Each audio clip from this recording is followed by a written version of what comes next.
Hey guys, it's Jsnow with the Yu-Gi-Oh! Ban list that's going to be effective on October 1st to December 2014 to December 31st, 2014. So it's only a few months of this ban list, but it's definitely a very interesting ban list. I guess I'm going to just try to basically guess why Konami banned and unbanned some of these cards. This is a pretty crazy ban list. Glow Up Bulb. So Glow Up Bulb, it could work in Sylvan, so this was actually forbidden and is now limited. So I'm thinking either A, because Legendary Collection 5Ds is coming out soon, and it basically has most cards from this set, which I think this card comes from Star Strike Blast. There's a good chance this card will get reprinted, so maybe Konami wanted to boost more sales of 5Ds. And also this card works pretty good in Sylvans and other plant decks. And you can only use its effect once per duel. By limiting it, it seems okay for now. We'll have to see what happens in the current meta. I should note that I don't play the meta heavily. I know enough about the meta, but not too much. But we'll have to see how it affects it, because this is a pretty interesting card since it's coming off the forbidden list. Infernity Archfiend. Unfortunately for Infernity players, this is kind of a, like, out of nowhere, just freaking smack to the face. This card is now limited, and it was never limited before. It was unlimited, so now it's limited. And this is basically the bread and butter of this deck. I haven't played Infernities, but I do know that this card is used in almost every single deck at 3, and now that it's limited, our Infernity players are going to have to look for other ins and outs to make the deck work, if it's even possible, because I know how huge this card is in the deck.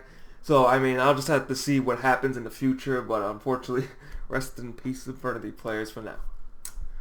Regeki. Now, this is basically you cannot predict Konami at all. So this was not even mentioned anything in the ban list or any like predictions or whatever that I've seen. So this card came out back in Legend of Blue Eyes, the first ever Yu-Gi-Oh set, and it got banned pretty early, I'm pretty sure. I'm not exactly sure when this card got banned, but it's been on the ban list for years because it's just so OP. Destroy all monsters on your opponent's side of the field, no cost. It's just play that card and watch your opponent's field just blow up sky high. But the problem with this, I guess so to say, just to make an argument for it, is that in the current meta today with Shadows and Burning Abyss and the TCG, if you use Regeki on these decks, you're pretty much almost using Regeki on yourself, because almost all the cards in the new meta have some kind of effect where if they get destroyed, the opponent will get a benefit out of that. So Regeki is kind of almost nearly useless in today's meta. It's not exactly useless, but it's basically going to become the best side card in the game at the moment. Because what this does also is for any decks that don't run any type of monsters that gain effects when they get destroyed.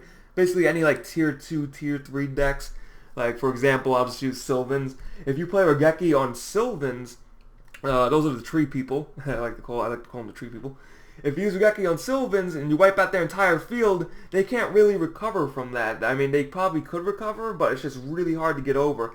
Same thing with any other decks that don't have any type of, way to bounce back after getting destroyed. So this card just completely destroys certain decks, but we'll have to see what happens. It's only limited, and I'm guessing Konami's just trying to play test it, so to say. So I don't know if this will stay once the 31st ban list will come out. Soul Charge. This was very controversial. I read some of the controversy around it because people were saying this would never get banned. Well, it did not get banned. It got limited, so it's down from 3 to 1.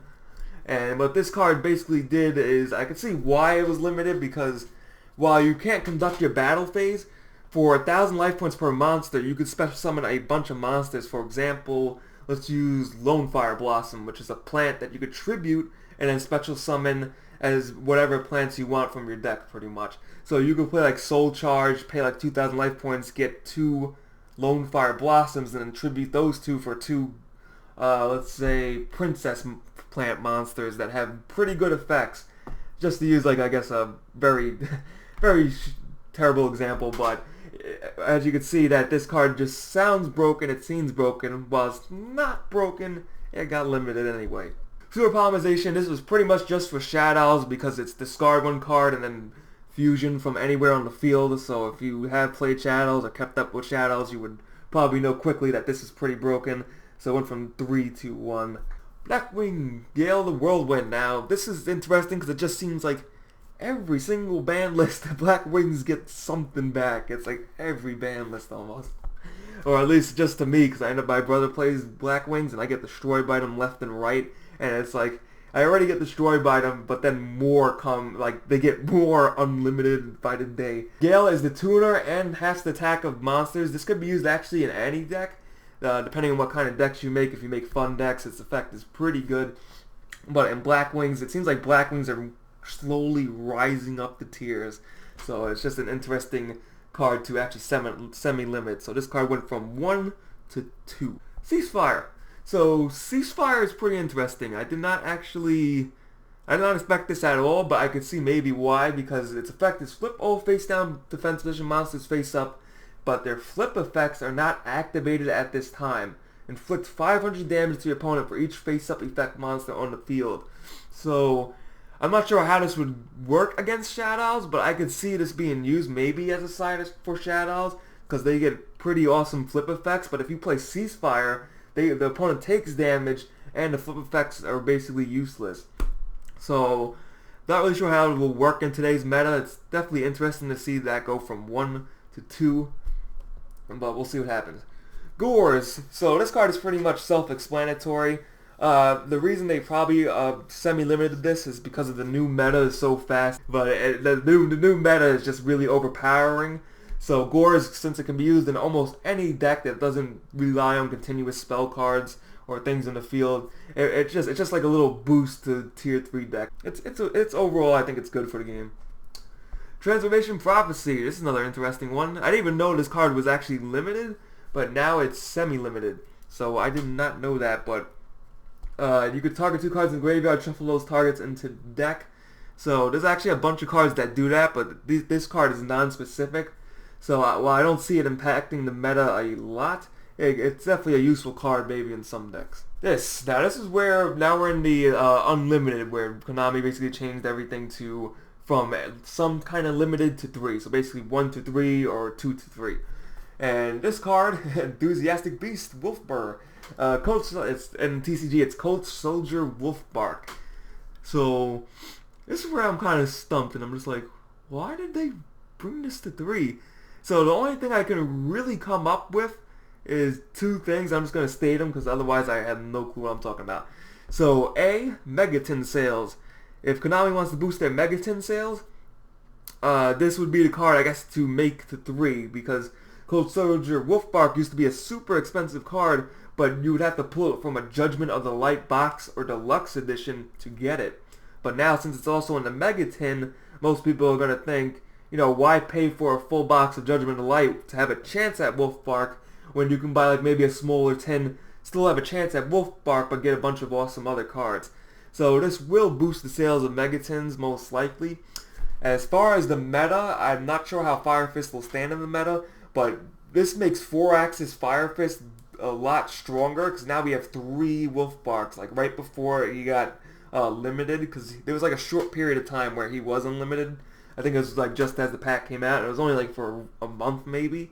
So it's definitely interesting to see him go back to 3. So 4-axis Fire Fist should definitely see a benefit from this, and maybe some other decks. So we'll have to see how the Yu-Gi-Oh players in the meta use this to their advantage. Magician of Faith. This card wasn't really doing anything at 2, so they made it. This slowly started from 1 to 2 to 3. So it was like natural progression by Konami.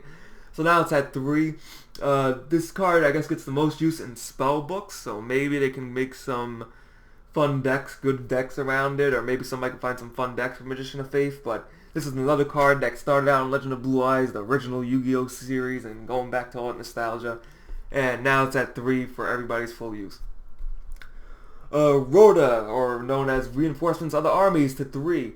So this is actually huge, because first it was limited. Then I think the last ban list it became semi-limited, and now it's unlimited. So the only 2 things I could think of this is, A, the new Gaia support in Duelist Alliance. While I don't know if there's more coming out, this definitely helps that Gaia deck. And it helps almost any other warrior deck in general, including Stellar Knights, which are another meta deck in the current meta. I mean, the only thing is Regeki really destroys them, but Reinforcements of the army is pretty much at 3 is a huge boost to any warrior deck because now we have 3 searches of level 4 or lower warrior monsters. So now it should be interesting to see what new decks can be made around reinforcing the army, because since now it's at 3, there's a lot more leeway as to what you can put in your warrior decks. While I love the change, it seems slightly OP, so I wouldn't be surprised if they might bring it back down to 2. But right now, everybody just enjoy your reinforcements of the army. And for the last card that got unlimited, Formula Synchron. So I guess I'm just gonna be blunt about this one. Why they put this to 3? So this used to be limited or semi-limited. Let me actually check that. This card was semi-limited. So they put this to 3. So it went from 2 to 3, and this is, I guess, because of 5D's Legendary Collection. One, it's probably going to increase the sales Legendary Collection, because if you guys don't know yet, Quasar is a confirmed reprint for everybody, and that's like one of the holy grails of Yu-Gi-Oh cards that everybody wants to get their hands on. And now in Legendary Collection 5Ds, you just have to buy the Legendary Collection and you get it. So Quasar decks will be out in full force. Formula Synchron's at 3, so Synchro decks are going to be making maybe a big comeback. I mean, I'm not sure how it will stand against the current meta, but it's basically going to boost sales and make most people happy that love the Synchro age. Unfortunately, I wasn't playing during 5D, so I can't comment on that exactly, but it's definitely pretty cool to see what kind of Synchro decks will make a comeback. So, thanks for watching as always. What did you guys think of the ban list yourself? Did you like it? Did you think it was okay? Was Regeki like, oh my god, what is this? And all of that. So, thanks for watching as always. See you guys.